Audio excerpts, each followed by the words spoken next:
गिरगावमधली प्रसिद्ध अशी खानावळ मराठी खानावळ जी आहे ती सुद्धा या गॅस कपातीमध्ये जे आहे ते बंद पडलेली आपल्याला पाहायला मिळते। गॅसचा फटका जो आहे तो या खानावळला सुद्धा बसलेला आपल्याला पाहायला मिळतोय।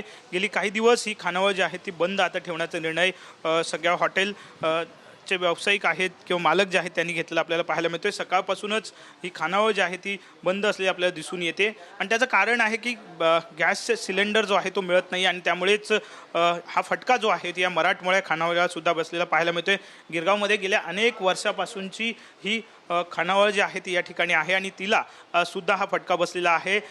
नेहमी गजबजलेली ही खानावळ असते।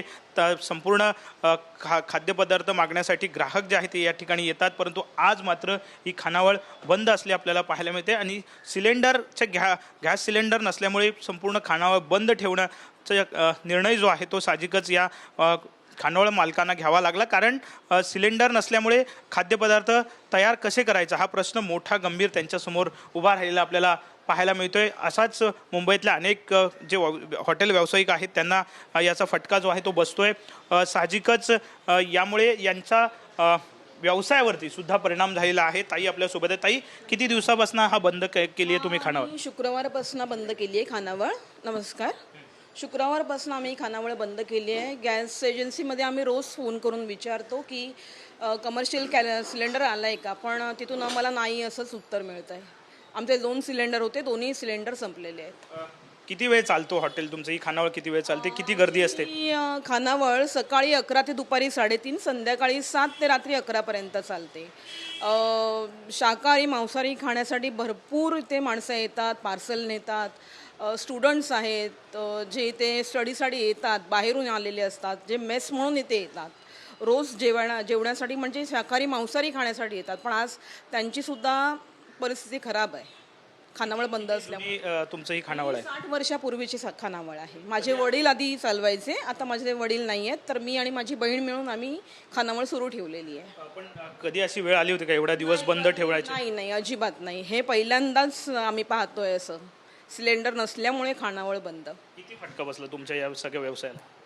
व्यवसायाला फटका म्हणजे माझे कामगार सुद्धा गावी गेलेत। आता ते पुन्हा कधी येतील याची मला शाश्वती नाही आहे। 2 मुलं फक्त इथे राहिलेली आहेत जे साफसफाई करतात आणि कधी पुन्हा सिलेंडर मिळेल याची पण शाश्वती नाही आहे। साहजिकच आहे।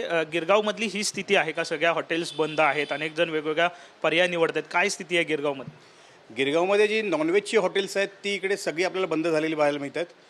सकाळ सकाळ जो कांदेपोह्याच्या गाड्या लागायच्या, शिरा वगैरे, शिरा उपमा, ते पण गॅस तुटवड्यामुळे इकडे बंद झालेत। पण काही जैनांची इकडे जे आश्रम आहेत, त्यांच्या ज्या पाठशाळा आहेत, तिकडे ब्लॅकच्या दराने ते गॅस घेऊन त्यांचे जे व्यवहार चालतात, त्यांचे जे जेवणावळ त्या सुरू आहेत। म्हणजे हा एवढा दुजाभाव का? हा दुजाभाव का?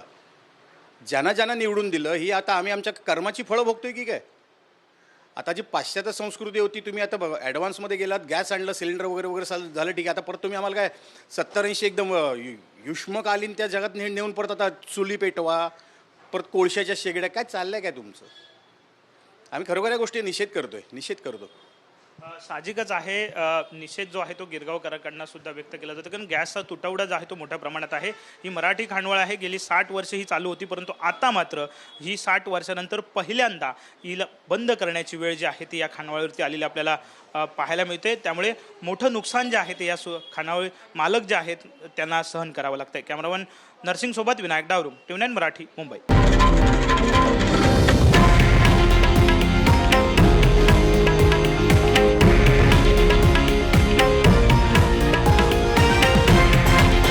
हे आहे देशातील नंबर 1 न्यूज नेटवर्क आणि आपण पाहत आहात TV9 मराठी, एकमेव।